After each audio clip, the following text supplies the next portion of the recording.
国民要来关心2020年总统大选第二场总统政见发表会，这礼拜三上场。总统撰文今仔日无安排行程，另外国民党总统候选人韩国瑜同款嘛是全力伫咧准备。不过亲民党候选人宋楚瑜和教育界今日办一个座谈会，伫咧会前特别接受媒体访问，咱做伙来听详细的内容。大家早，谢谢诸位到这边来，诸位有什么问题吗？我感觉到很欣慰，这说明台湾的民主政治，人民确实了解得到，一个平均和平的理性选举是我们所追求的目标。不过我也必须说，那天在公办政见会的时候，我公开的对着蔡总统跟韩市长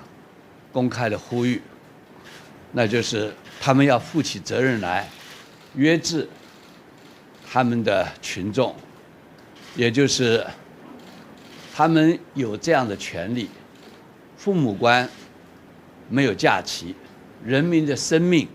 是我们真正关心的事情。他们能够运用这样子的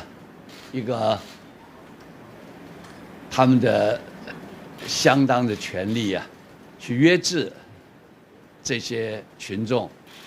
我们所幸没有发生任何的这些暴力事件和不需要的那些场面，我感觉到很安慰。我们也善尽了一个我们应该有的责任。谢谢。主席，因为现在是不是党内用这个 GoGoRo 的方式全台不分区的立委然后来造势可是目前的这个民众党好像也有推出用环岛的方式。其实各党大家都晓得，我们必须要团结，从南到北，从北到南，大家一起共同把我们的支持的群众、理性的群众，大家一起共同让大家了解得到，那就是台湾真正需要的是第三个选择。民进党做得不好，国民党也看不出有任何能力能够把台湾的局面安定下来，所以大家一起共同加油我们都乐观其成。谢谢。今天和郭董事长会有一起的造势活动，帮我们说明一下。我们近期在我们该去做的事情，我们都会去做。谢谢。那目前是不是郭董事长跟这个民众党好像也走蛮近的？会不会担心影响到这个亲民党这边的政党支持度？其实每一个人都有他自己的定见，也有他的一些基本的看法，我们也都予尊重。谢谢。主席之前这个在总统的票部分跟王金平多有一些互动，那现在王金平好像要归队到国民党，你怎么看这件事？我很能体谅他的心情。坦白讲，2010年以前，我跟他的心情一样。不过我晓得很多事情不是像当年我想一样，国民党内部的情况可能远比他想象要来的复杂。OK。那主席问一下，就是韩国瑜最近一直在主打说他要如果当选他要成立特侦组，这部分你有支持吗？还是说你有其他想法？关于这件事情，坦白讲，司法的公正性才是我们最应该好好去关心的事情。至于要怎么样来做，我们可以大家好好的让这件事情能够有一个比较圆满的一些做法。显然过去这么多年以来，大家对我们司法的公正性产生很大的怀疑，6、7成以上的民众都不相信我们司法的公正，这是一个非常重要的警讯。如果我当选之后，我会对这些问题会好好的去处理，包括我们司法机构本身的一些淘汰和退场机制，以及我们政治力不可以介入到任何的这些司法调查。显然这2个政党执政之后都没有做得到让人民满意。主席现在真的认为下一周就会跟韩国瑜的民调呈现黄金交叉了吗？事实上大家都非常清楚，那就默默的许许多多的这些乡亲。我现在有时候参加一些活动啊，常常偶尔会让我的这个行程受到一些这些延缓，因为太多的默默都跑来向我来说要给我照相，然后给我加油，而且我非常谢谢，我去参加了几次那个夜夜这些活动，活泼夜夜秀，这些年轻的哇，突然统统冒出来了，谢谢你们，终于晓得宋伯伯不简单，谢谢谢谢。主席，本周的政见会是准备怎么样？因为今天看起来蔡韩两人都是闭关的状态。闭关了闭关自首，最后可能很麻烦，是吧？我现在你看还照样到处去听很多不同的声音，尤其回头你看我还照样要见我们好多专科的，尤其是我为什么在这个时候愿意见这些副专的？坦白讲，我们医疗的资源不公平和不这个均衡的分配，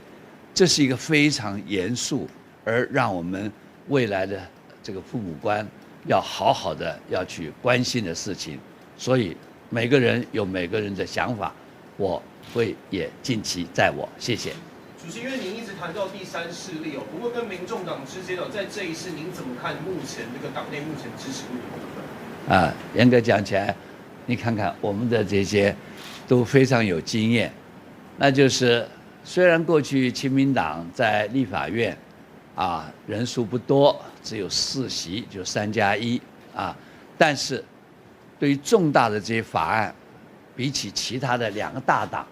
我们亲民党所推出的法案通过率是最高的。你要晓得，在立法院要去提案，没有相当的联署，是不可能正式成案的。但是亲民党所提出来的这些案子面，能够让这个全院大家能够支持，而且达成率是3个政党里面，包括国民党，包括民进党，我们是最高的。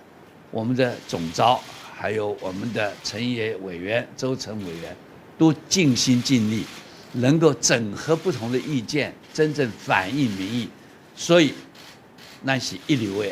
政党。所以我们觉得这一次